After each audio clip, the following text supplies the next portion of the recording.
তাহলে এনার্জি সেগমেন্টে তো সেই কোম্পানিতে ইনভেস্ট করলে তুমি কিন্তু রিটার্ন খুব ভালো বেশি পাবে না। তোমার টাকাটা সেফলি ইনভেস্ট হবে, রিটার্ন পাবে কিন্তু সেই হাইলি রিটার্ন পাবে না। তাহলে কোথায় ইনভেস্ট করবে? মিড। নমস্কার বন্ধুরা, সাইকোলজি অফ ফাইন্যান্স 2.0 চ্যানেলে জুড়ে থাকার জন্য তোমাদের অসংখ্য ধন্যবাদ।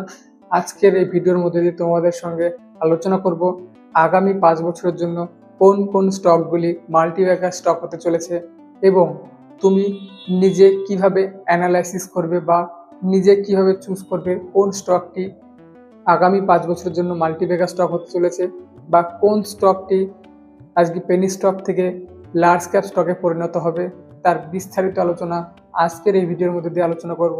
ভিডিওটি স্কিপ না করে সম্পূর্ণ দেখো, কারণ তোমরা রিলস এবং এন্টারটেনমেন্টের জন্য যে টাইমটা স্পেন্ড করো সেই টাইমটা আজকের আমার ভিডিওর পেছনে বা ভিডিওর জন্য সময়টা দাও, তোমরা নতুন কিছু শিখতে পারবে।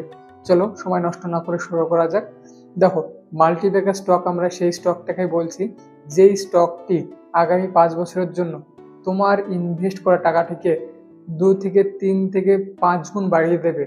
সেই টাকাই বলছি আমরা মাল্টিব্যাগার স্টক। ঠিক আছে, 2 গুণ হতে পারে, 3 গুণ হতে পারে বা 4 গুণ হতে পারে। তাহলে বুঝতে পারছো মাল্টিব্যাগার স্টকটাকে কোনটাকে বলছি। এবার কথা হচ্ছে তুমি কিভাবে বুঝবে কোন স্টকটি মাল্টিব্যাগার স্টক হতে চলেছে আগামী 5 বছরের মধ্যে। ঠিক আছে, কোম্পানি বা স্টক চুজ করার আগে তোমাকে আগে ভাবতে হবে সেক্টর। কারণ কি বলছি, আগে সেক্টর, তারপরে কোম্পানি, তারপরে কোম্পানির মধ্যে বেস্ট কোম্পানি যেটাকে মাল্টিব্যাগার হতে পারে। বুঝতে পারলে? তাহলে প্রথমে সেক্টর। তা আগামী দিনের জন্য সবথেকে বেস্ট বা মাল্টিব্যাগার সেক্টর হতে চলেছে কোন সেক্টর, সেটা নিয়ে আলোচনা করতে হবে। দেখো, আগামী বা ভবিষ্যৎ যদি প্রজন্মের কথা বলি বা ভবিষ্যতের দিকে ভালো গ্রোয়িং একটা সেক্টরের কথা বলি, সেটা সবাই এখন মনে মনে একটা কল্পনা করে ফেলেছো যে দাদা বলবে হয়তো ইভি সেক্টরের কথা বলবে, ঠিক আছে, বা রিনিউয়েবল এনার্জির কথা বলবে। আমি রিনিউয়েবল এনার্জির কথাই বলবো এখন।